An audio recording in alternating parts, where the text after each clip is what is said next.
la vérité sur la mort de Blanche n'avait jamais été dite? 2 ans après la disparition de Blanche Candolo, les zones d'ombre persistent, les versions se contredisent et le silence de la justice dérange. Entre déclarations floues, dates qui changent et soupçons de protection, le nom de Marcelo Tounassi reste au centre d'une affaire qui divise l'opinion publique. Aujourd'hui, une question brûle toutes les lèvres. La justice congolaise cherche-t-elle vraiment la vérité ou protège-t-elle quelqu'un? Avant d'aller plus loin, abonnez-vous à la chaîne, activez la cloche pour ne rien rater de nos analyses exclusives sur les tendances, les coulisses des célébrités et les vérités que certains préfèrent taire. Aimez, partagez et surtout, restez jusqu'à la fin, car ce que vous allez découvrir pourrait bien changer votre regard sur cette affaire. La vérité finit toujours par se frayer un chemin, même quand la justice hésite à regarder là où ça dérange. La mort de Blanche Candolo, mère de 4 enfants dont un nourrisson, continue de hanter l'opinion publique congolaise. Près de 2 ans après les faits survenus en juin 2024, l'émotion est intacte, mais surtout, les zones d'ombre restent nombreuses. Ce drame, qui avait profondément bouleversé le pays, soulève aujourd'hui une question centrale. Pourquoi la lumière tarde-t-elle autant à être faite sur les circonstances exactes de son décès? Au cœur de cette affaire se trouve son mari, Marcelo Tounassi, dont les déclarations successives ont alimenté le doute. Entre silence, versions changeantes et incohérences relevées par plusieurs observateurs, beaucoup de Congolais ont le sentiment que la justice avance à pas compter. Écoutez ce que le pasteur Marcelo a raconté lors de son culte hier, je pense que c'est avant-hier, c'est hier dimanche, oui. Écoutez. Elle est partie en Turquie samedi, je l'ai suivie dimanche, on s'est rencontrés même avec papa à l'aéroport. Elle était déjà partie, elle me disait de venir, parce que pour son opération, il fallait que le mari signe. Et je suis arrivé, j'ai signé. Ici, c'est lui-même qui a raconté cela. Dans son culte de dimanche, hier, je pense, dimanche, oui.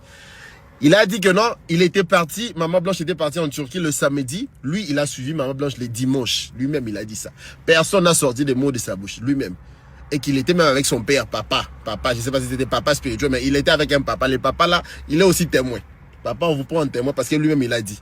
Mais il a oublié qu'il nous avait dit quelque chose. On écoute maintenant l'autre version là. On écoute. Elle fête vendredi, samedi, elle prend l'avion. Dimanche, je viens, je prêche. Lundi, je la rejoins. J'atterris mardi. Directement, je vais à l'hôpital. On cause, on parle, on rigole. Je prie pour elle. Le pasteur Marcelo a oublié qu'il nous avait donné cette version. Là, c'est quand Maman Blanche était morte. Il nous a dit non, elle part là-bas en Turquie le samedi. Moi, les dimanches, je prêche, donc je pars pas. Le lundi, je prends l'avion. Le français, il est simple. Hein? Puis j'atterris là-bas, donc j'arrive là-bas, je la rejoins. C'est le verbe qu'il a utilisé. Le mardi. Maintenant, finalement, tu étais parti quand? Tu es arrivé là-bas combien de fois? Tantôt tu prends l'avion le dimanche, tu arrives le dimanche, tu es avec papa, tantôt tu arrives mardi, l'avion reste là-bas au ciel pendant 2 jours pour la Turquie. On parle bien de Kinshasa, Turquie. Hein. Et puis il arrive mardi et puis... Papa, toi-même tu donnes 15 milliards de versions. On n'a pas le droit de questionner. Vraiment, vraiment. Les Marcelins, les Marcelines, les moutons, je sais qu'on vous a demandé de défendre sur les réseaux sociaux. Vous allez venir pour insulter parce que la défense, imaginez, la défense des chrétiens, c'est les insultes. Vraiment. Mais vous-même, même si c'était le pasteur Marcelo qui était mort dans ce genre de circonstances, on allait toujours parler, on allait organiser des lives, on allait débattre, on allait questionner. C'est normal. Il est arrivé quand? Finalement, il arrive le dimanche, il voit maman. Non, il arrive encore, il prend l'avion le lundi, il arrive mardi. Vous êtes arrivé combien de fois en Turquie? Et pour Turquie, hein, Kinshasa, Turquie, il prend l'avion le lundi, et il attend le dimanche, il descend le mardi. Non, il était venu le dimanche. Non, finalement, tu es venu combien de fois? Une lenteur qui, pour certains, ressemble davantage à une protection qu'à une simple procédure judiciaire. Les amis, bonjour. Nalina sengelo moko. Ba autorité na biso ya mboka bandeko bolandela makamba justice. Tosenga s'il vous plaît na bolingo nzambe na bondeli bino. Bozwa procès nanu ya pasteur Marcelo ya affaire Maman Blanche. Botia yango nanu ezra direct na télévision. Ce qui te dit que la minute au justice congolaise, l'État en général, ba mo ba moyens ali na koko tout ça. S'il faut contribuer pour la direct, il y a procès wana. Nous allons contribuer. Pourquoi? Parce que pasteur Marcelo a porté bino justice buzoba. Bino bobengisi pasteur pour na usage de faux, il y a des documents, il y a acte de décès. Besoin d'un acte de décès mi balé Maman Blanche. Et lui wana. Mon souci est Turquie. Mon sous sur la RDC. Mais il y a une prédication à hauteur à l'obédience. Non. Pour aller justifier les biens que j'ai gagnés par la sueur de mon front. Est-ce que vous comprenez un peu ça? De quoi ça nous s'habille? Congo, c'est un grand pays. Tu as dit que l'Afrique est un pays à la corruption, tout ça. Mais il y a des dossiers où.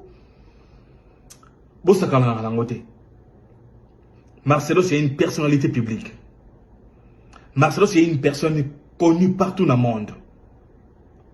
Marcelo peut saluer la réputation de toute une république à travers sa prédication. Est-ce que vous comprenez un peu ça? Donc, quand vous avez Marcelo, Pona, Yakaniaka, tout ça, vous devez penser à la République. Aujourd'hui, on est content. Willingoma est mort. Oui, c'est normal. Les prochains, c'est Nanga. Les prochains, c'est l'autre. Tous les rebelles, Ozoboma Congolais, il faut qu'il y ait. Mais non, à part Obazali Nakati à front, mais il y a des gens qui les font dans des familles. Il y a des gens, tout ça, Bazali na Ramo Konaba, Willingoma, Nanga, tout ça. Donc, ceux qui Marcelo n'a affaire au Abimi gagnant, gloire à Dieu. Mais ceux qui Azali impliqués dans l'affaire Oyo, Azali Marcelo, comment dirais-je, Marcelo Ngoma. Alors, s'il vous plaît, la justice congolaise, Tobon de Libino, vous va procéder, vous tiens mon télévision. Nous devons vérifier quelque chose. Nous devons vérifier quelque chose. Merci. Lors de son passage devant les magistrats, Marcelo Tounassi aurait communiqué une première date précise du décès de Blanche Candolo. Le pasteur Marcelo Tounassi, au tribunal, a complètement nié, a dit qu'il ne savait plus le jour, la date du décès de maman Blanche. Vous voyez le niveau de cupidité de l'homme? Un pasteur en plus. C'est-à-dire une femme bâtit un empire, une vie avec un homme. Elle décède. Même pas 4 mois, il avait déjà épousé une autre. 2 ans après, la famille s'en rend compte qu'il avait falsifié le certificat de décès de sa femme pour s'approprier de tous les biens, des millions de dollars. On lui porte plainte. On va au tribunal. Le gars dit qu'il ne sait plus le jour, la date du décès de sa femme. Même s'il le fait par haine pour sa famille, il ne devait pas le faire. Tu devais penser à cette femme, cette belle dame qui t'a accompagné, frérot, dans tous tes débuts, qui a mis la pierre de l'édifice, qui a mis la fondation avec toi. Comment les hommes en Afrique sont méchants envers les femmes comme ça. Les femmes ramassent tout. Les femmes, c'est la femme qui reçoit tout ce qui est pire et mauvais. Heureusement qu'on n'est plus au temps de l'Antiquité, où les hommes faisaient tout, après on couvrait, on disait basta. Ce n'est plus question de l'argent, du certificat, non. C'est de savoir ce qui avait tué cette maman Blanche. Qu'est-ce qui était passé? Le gouvernement congolais doit mettre le pied, on doit faire le pressing. On doit savoir. Et parce qu'il est temps que ces bonimenteurs des pasteurs en Afrique, on doit les mettre à nu, les gars. Marcelo Tounassi, tu dois répondre, frère. Pourtant, par la suite, il évoquera des troubles de mémoire, laissant planer l'incertitude sur un élément pourtant fondamental. Quand est-elle réellement morte? Elles ont des trous de mémoire. Ça, c'est mon propre témoignage, mes frères. J'ai des trous de mémoire par rapport à mes circonstances pénibles. C'est-à-dire que si là, tu me poses des questions, il y a des choses que je ne connais pas. Et j'ai fait des recherches. C'est que l'être humain, lorsque quelque chose l'a trop blessé, il développe une manière de se protéger, des fois en oubliant. C'est pourquoi même quand tu poses des questions à une fille qui a été violée, raconte-moi comment c'était. Il y a des endroits, elle ne sait pas. Parce que c'est comme quand on s'évanouit. Le corps s'évanouit parce qu'il te protège. C'est-à-dire le cerveau bloque tout pour te protéger d'une grande souffrance. On te coupe la main tellement que tu as mal, tu t'évanouis parce que le corps, le cerveau t'empêche d'avoir trop mal. Et au niveau de l'âme, on développe de telles choses où des fois il faut qu'on te fasse asseoir, qu'on te dise c'était ça, ah bon, et c'était ça.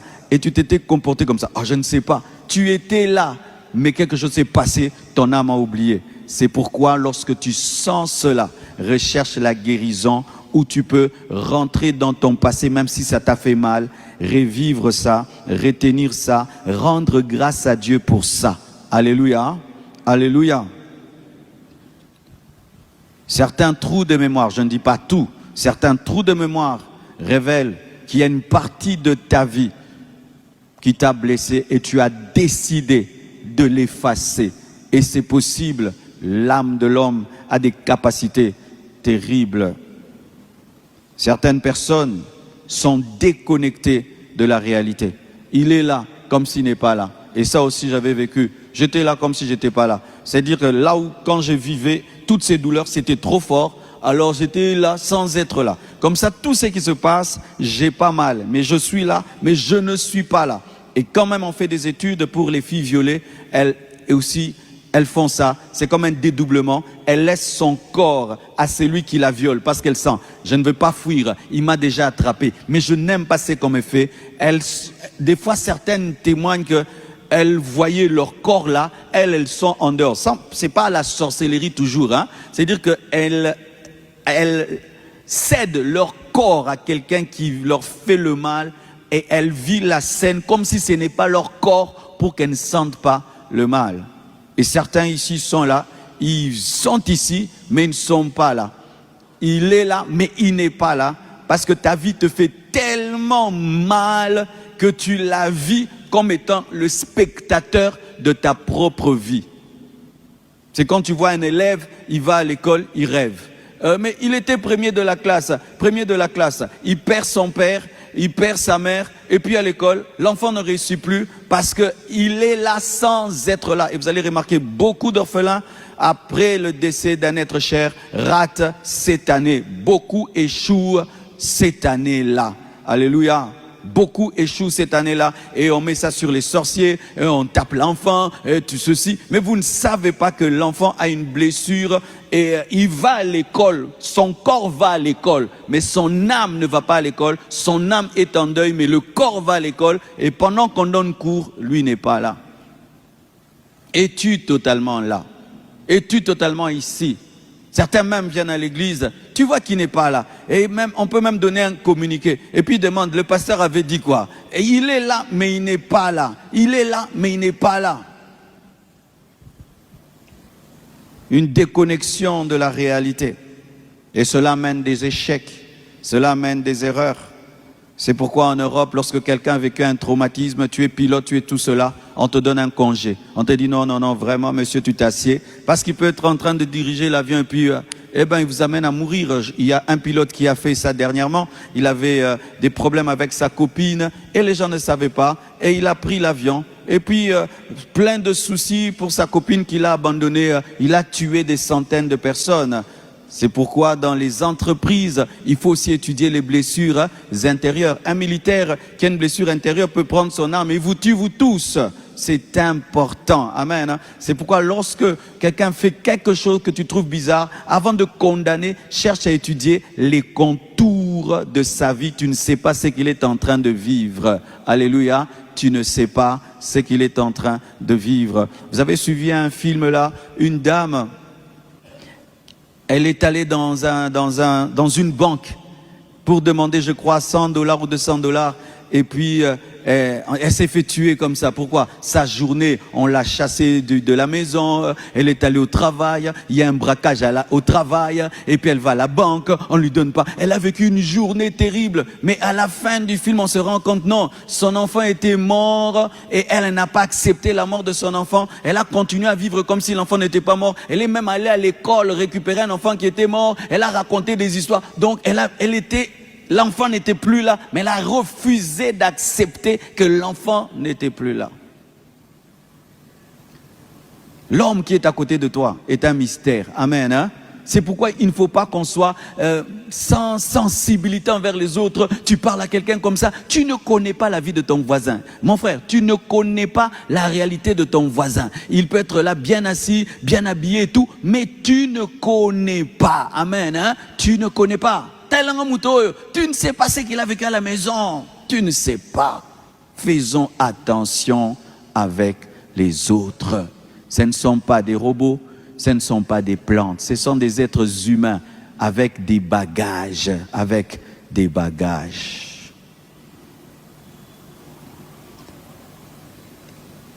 Et d'autres ont du mal à prendre une direction.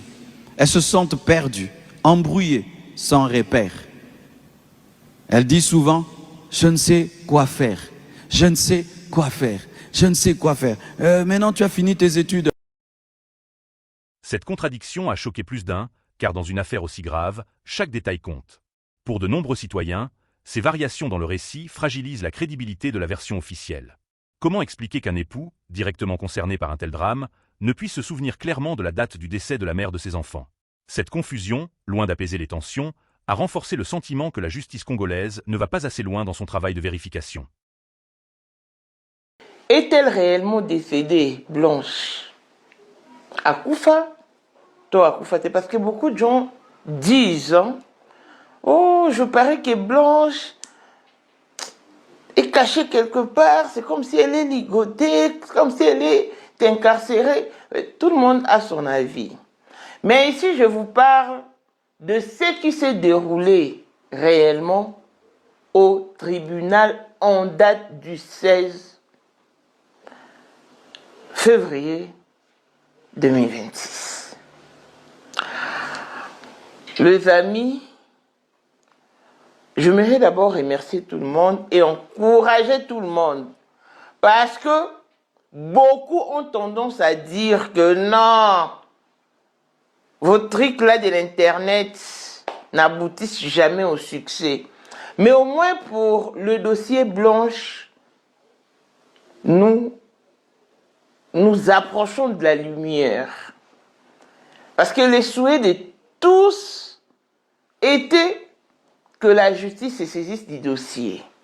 Déjà pour que nous sommes au niveau de la justice et surtout pour le compte du pénal, c'est un grand pas vers la réussite.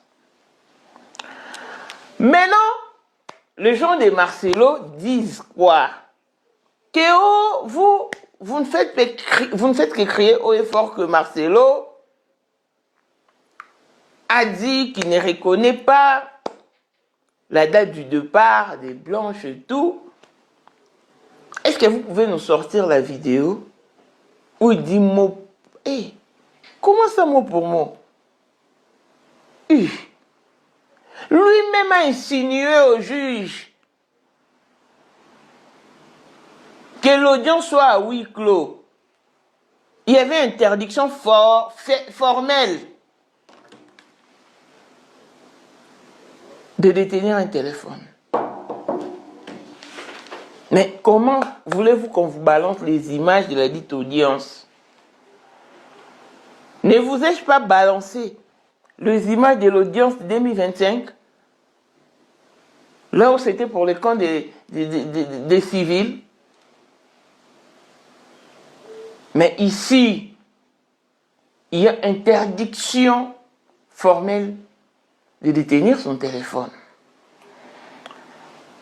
Et c'est la team Marcelo qui poursuit disant, mais toi, maître José Kandolo, on t'avait posé la question de savoir si Blanche est décédée. Tu as dit non. On t'a posé la question de savoir si tu n'as pas été au deuil. Tu as dit oui. Tu as embrouillé le juge. Mais vous êtes malade. Je vais expliciter cette partie. Quand on a posé la question à maître José Kandolo de savoir si réellement Blanche est décédée, il a dit non. Pourquoi? Parce que il n'a jamais vu le corps de Blanche, ni à la morgue, ni dans le cercueil. Tu n'as pas été au deuil? Oui. C'était au juge de poursuivre. Mais si tu étais au deuil, comment tu dis que tu ne sais pas si Blanche est en vie? C'est là qu'il allait poursuivre. C'est Marcelo qui nous a dit que notre sœur Blanche est décédée. Mais de mes propres yeux, je n'ai ni vu les cadavres, vu où Blanche a été placée. Mais les juges s'est arrêté à mi-chemin. Il aurait dû poursuivre avec le jeu des questions-réponses.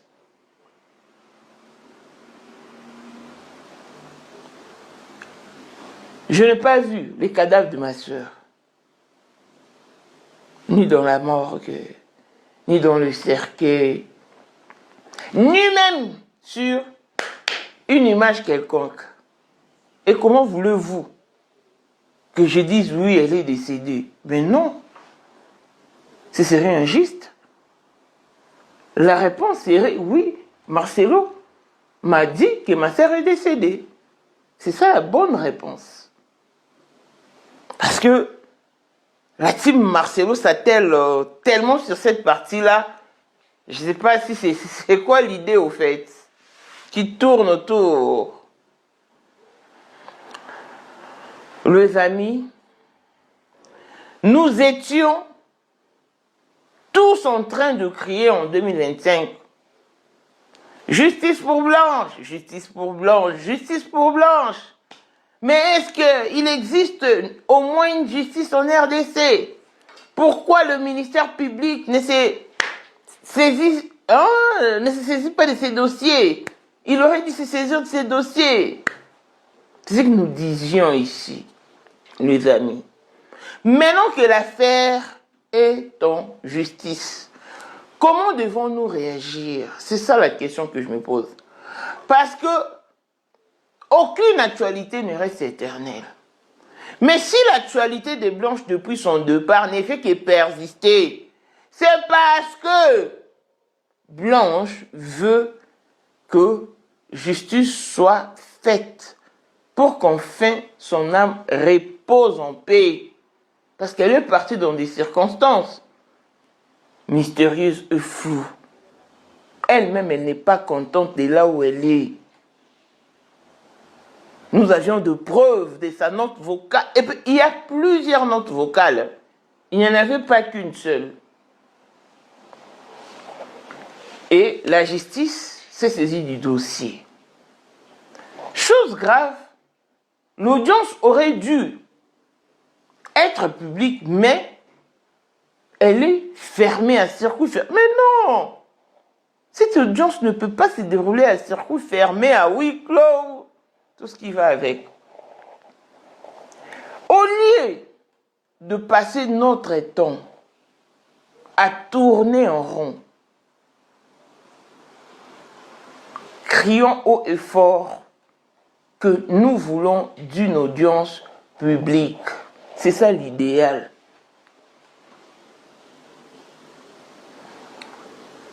Les amis, si l'hypothèse de Lubumbashi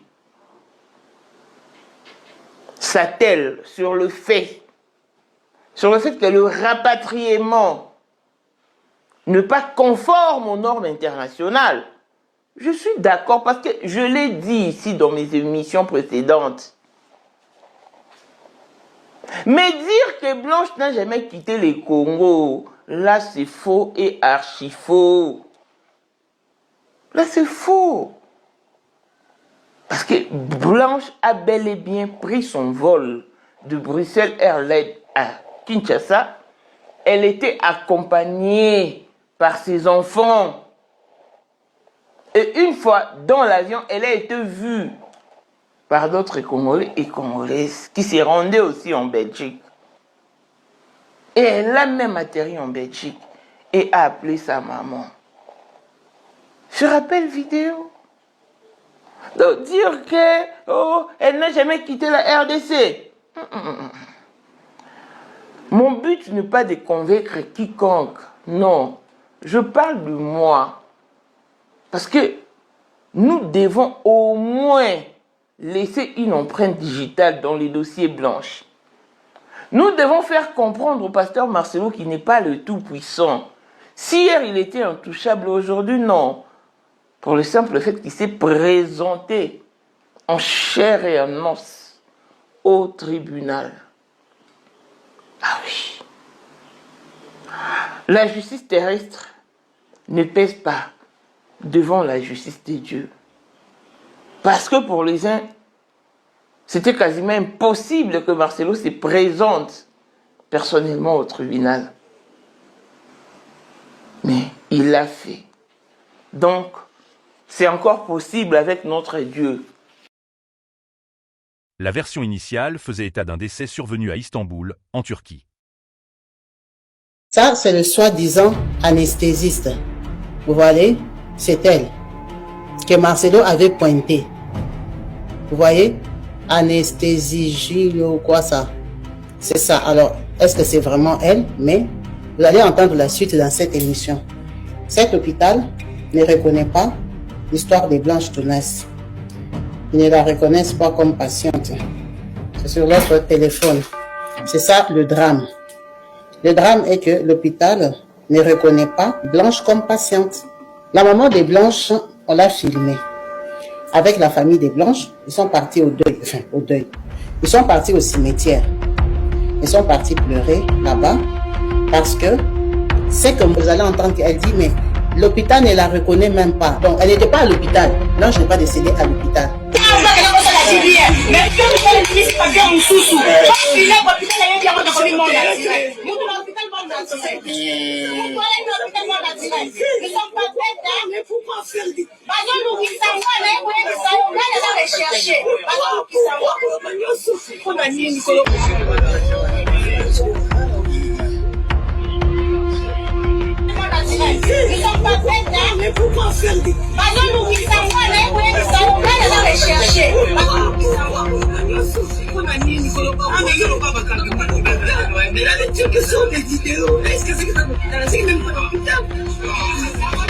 Maintenant, les Turcs sortent les vidéos.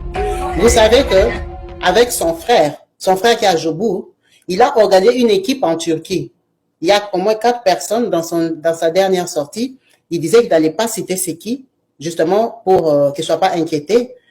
Ces gens-là sont en train de chercher. C'est ces gens-là qui sont allés en Turquie.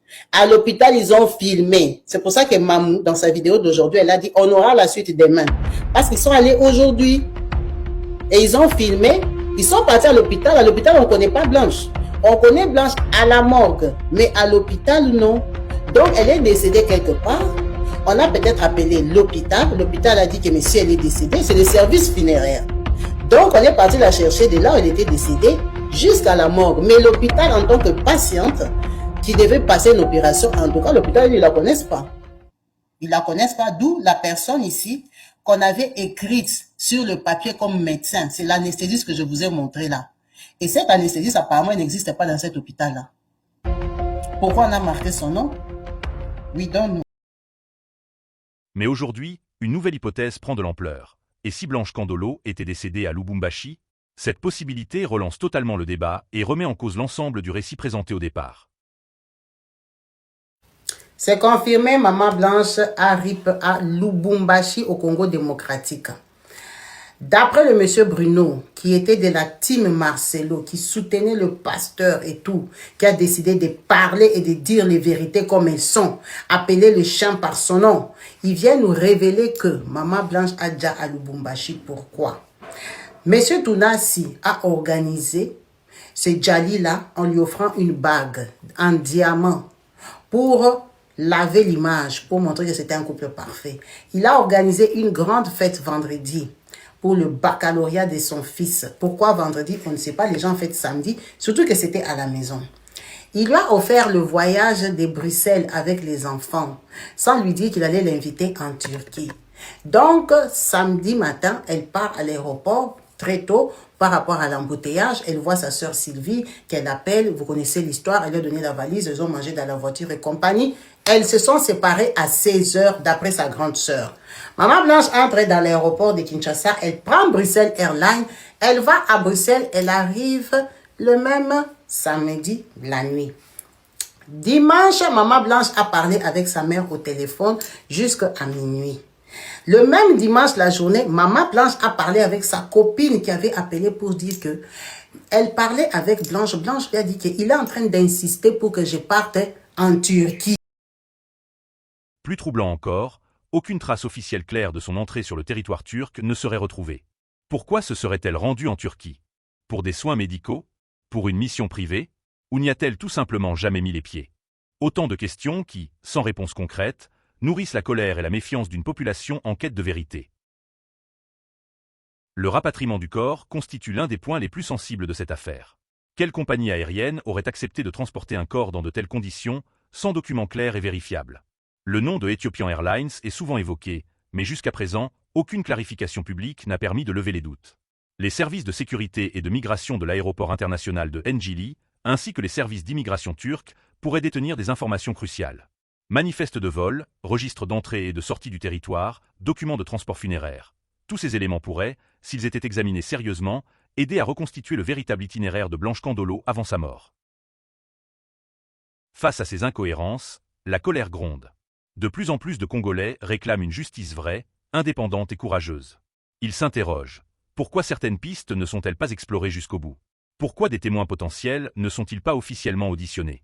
Et surtout, pourquoi cette impression persistante que le dossier est traité avec une extrême prudence lorsqu'il s'agit de Marcelo Tounassi? Pensée qui est montée ce matin que je voulais partager avec vous. Est-ce que vous savez que si Maman Blanche était française, Marcelo en ce moment devait avoir des problèmes avec la justice? Parce que nous sommes là, nous faisons du bruit sur les réseaux sociaux, nous ne comprenons pas l'ampleur du problème. Maman Blanche est morte d'une mort mystérieuse. Une année seulement après sa mort, son mari se remarie. 3 mois après sa mort, son mari fiance une autre femme. Si Maman Blanche était française, des parents blancs, les parents de Maman Blanche allaient porter plainte à Marcelo, ouvrir un dossier à la justice, déterrer le corps de leur fille, faire l'autopsie pour découvrir réellement de quoi est morte cette femme. Parce que les Blancs allaient se dire non, c'est quand même un peu mystérieux de voir une personne qui aimait tant sa femme, juste 1 an après, 1 an même, c'est trop, 3 mois après la mort de cette dame, il fiance une autre femme. Yangui sur roche. Ils allaient fouiller dans cette histoire. Marcelo devait avoir énormément de problèmes au moment où nous parlons. Mais comme on est des Congolais, on est des Africains, on est ignorants, on est bêtes, on est faible, on est impuissant.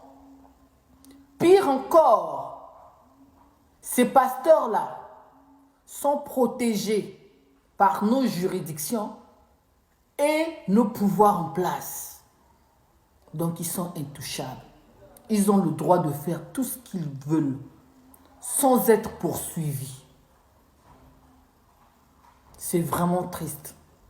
Dans cette histoire, la plus triste, c'est la maman de Blanche, Yakwael.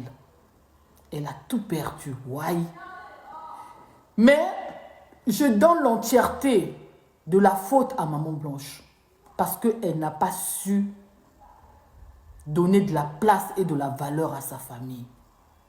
Elle a mis son mari au-dessus de tout, ce qui a donné la force à cet homme de la trahir comme il l'a fait. Ça, c'est une pure trahison. C'est vraiment triste. Cela devrait nous éduquer. Cela devrait nous éduquer, nous les femmes qui sommes encore vivantes. Ne pensez pas que l'amour que vous donnez à vos maris, c'est le même amour que vos maris vous donnent. Il faut faire très attention quand vous allez dans vos foyers. Il ne faut pas lâcher votre famille. La famille, c'est un bouclier de protection. Nous nous en rendons pas compte. Hein. Nous nous en rendons pas compte quand nous agissons. Hein. Quand nous mettons nos maris au devant de tout, nous ne nous rendons pas compte de ce qui est la famille en réalité. La famille peut être un bouclier de protection, comme peut être aussi un moyen pour vous de vous perdre. Mais dans les deux cas, il est toujours important. Donc, c'était ça que je voulais partager avec vous ce matin. Cette affaire est à suivre. On regarde ce mois avec les yeux. Ce qui est sûr, dans ce mariage, beaucoup de choses vont sortir. Parce que quand je vois la fille là, Esther, C'est une petite fille C'est une petite fille. Elle est née, grandie à l'étranger. Elle a une autre mentalité. Donc, ce qui signifie que les dérapages que Marcelo avait l'habitude de faire avec Maman Blanche, il ne va pas se le permettre avec cette petite-là. On va voir. C'est une autre pénielle qui est en train de nous arriver comme ça.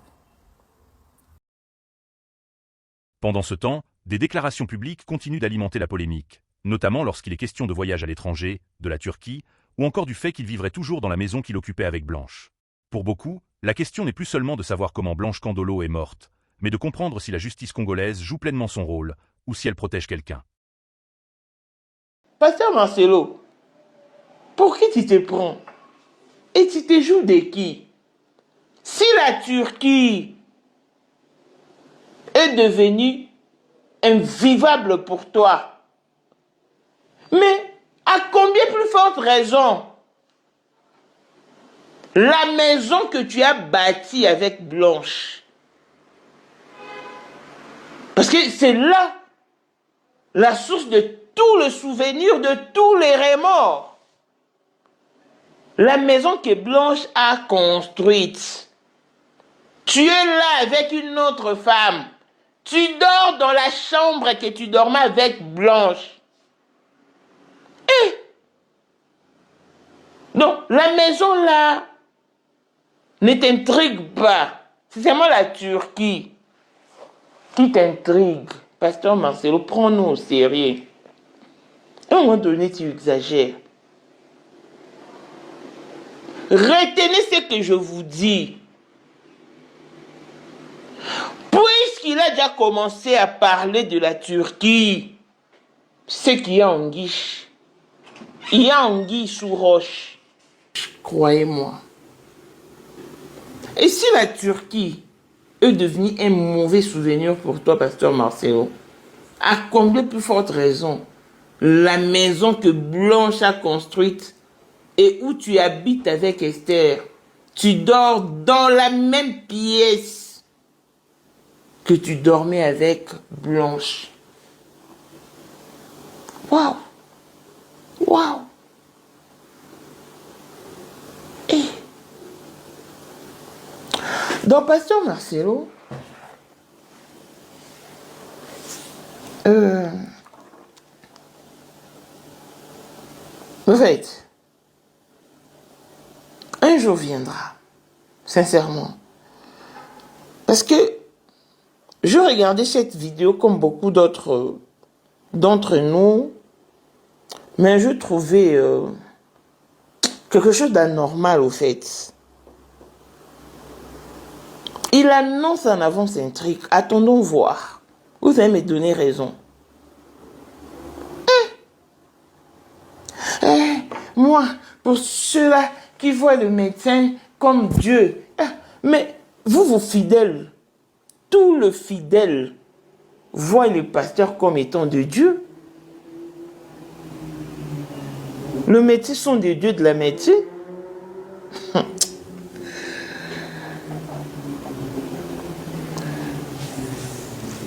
Il sait que ce procès peut l'emmener en Turquie. Voilà pourquoi il cherche des excuses anticipées. Pour qu'ils disent, mais pasteur Marcelo, n'est-ce pas toi qui nous avais dit que je suis guéri? Voilà pourquoi je me suis marié. Oh! Pasteur Marcelo qui nous a dit ici, oh, moi, quand j'avais perdu ma femme, si je vois seulement quelqu'un venir avec des paroles là, tristes, mélancoliques, moi ça m'énervait. Moi quand j'ai perdu ma femme, je voulais seulement rire. Qu'on me raconte des histoires qui font rire. Maman. Pasteur Marcelo, le problème avec toi, tu parles trop, tu parles beaucoup. Mais un jour, sous tes multiples discours, la vérité sortira de ta bouche. Vraiment, c'est regrettable, hein? C'est vraiment regrettable.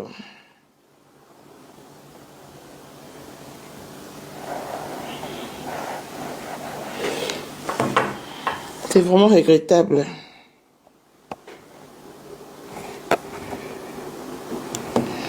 Parce que c'est dans des cas pareils que les enquêtes impossibles de Pierre Bellemare trouvent des significations, trouvent des sens.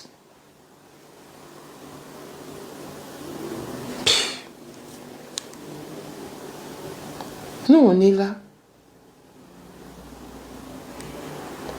On te tient à l'air, en tout cas.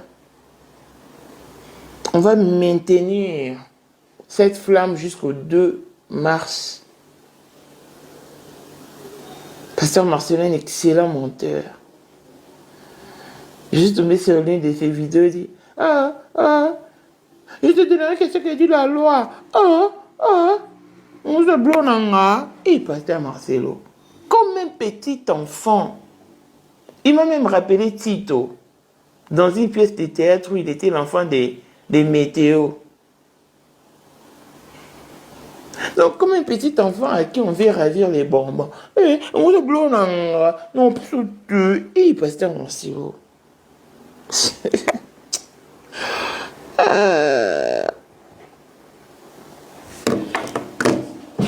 Si Pierre Bellemare pouvait faire un tour en RDC avec ses enquêtes impossibles, Pasteur Marcelo, c'est seulement la RDC, hein? C'est seulement la RDC, mais moi j'ai fait encore confiance en notre justice.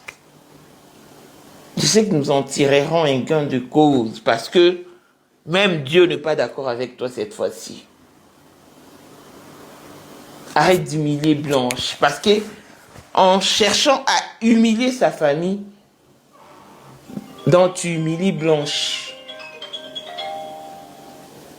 Et tout ce que tu fais pèsera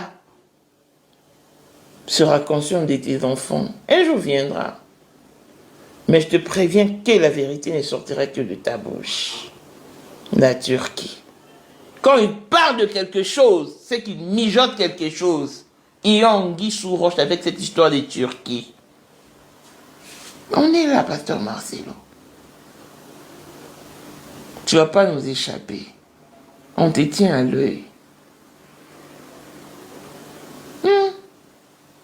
Moi, je n'irai jamais à la Turquie. Tu n'iras jamais à la Turquie. On t'a envoyé une invitation pour aller prêcher à la Turquie. Mais tu habites dans la maison de Blanche. Là où la première pierre a été posée par Blanche. Tu dors dans sa chambre avec une autre femme. Là, ça ne te gêne pas. Ah, Boni Boyko, Pasteur Marcelo. Boni. Boni. À un moment donné, il faut doser. À un moment donné, il faut doser, il faut te calmer. Il faut te calmer bien.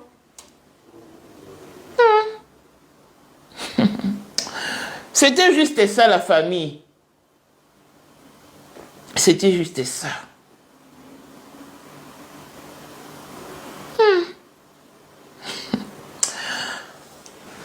Avec ton fameux fils adoptif qui réclame. Il ne réclame même pas, c'est toi seulement qui veux foutre la honte à la famille des Blanches. Voilà pourquoi tu as sorti le fils adoptif. Parce qu'il a sa part d'héritage dans les biens des Blanches. Et Pasteur Marcelo, ça sérieux quoi? D'ici là, portez-vous bien, longévité et bonne santé à tous. L'on se retrouve au prochain numéro. La vérité est attendue, et le peuple, lui, ne veut plus se contenter du silence. Si vous avez suivi toute la vidéo, donnez votre avis en commentaire. La justice doit-elle aller plus loin dans cette affaire?